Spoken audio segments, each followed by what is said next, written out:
così, dopo magari anche in cera, adesso devo immortalarlo, poi devo fissarlo perché vedi che è morbidente questa terra. Quando ho dato questo diventa dura, allora io posso pressare il silicone, posso pressare senza schiacciare niente. Ok. Quando sarà tutto fatto, che allora c'è tutto il silicone, mettiamo tutto il gesso, poi tagliare le braccia e cose, in modo da fare un blocco di gesso che contiene il silicone. Sì, sì, sì. Dopodiché quando sarà aperto, questo verrà via, ci sarà il negativo del silicone, il silicone tutto attorno. Poi le braccia le taglio qua così perché allora faccio le conchiglie.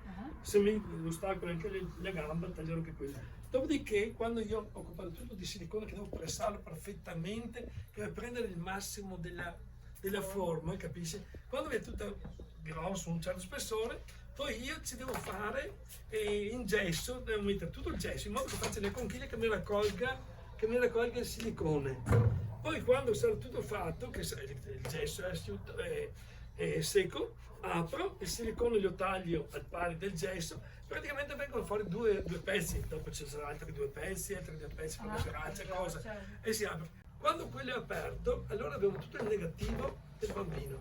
Allora si prende la cera, allora prima si dà una pennellata con la cera che è stata sciolta nel calore, che sia liquida, rossa e quella nera, che perciò è quella che prende il perfetto segno, diciamo, di tutto, no? E lo verso così.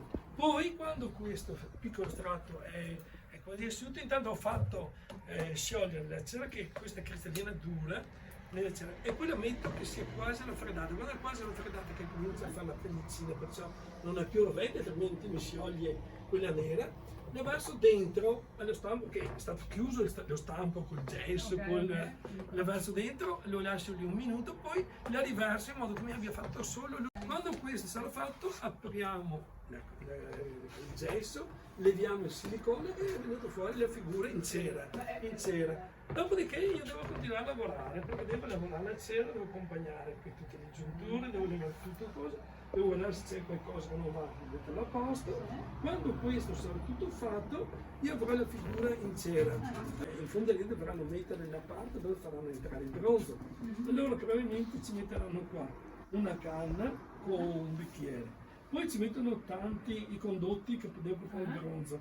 Questa è vuota, perché rimane vuota, loro ci mettono tanti aghi, tanti spigli oppure chiodi, mettono tanti punti e poi fanno un riempitivo di un materiale che sarà a base di gesso, tra le altre cose, che qui nel calore si insolidisce.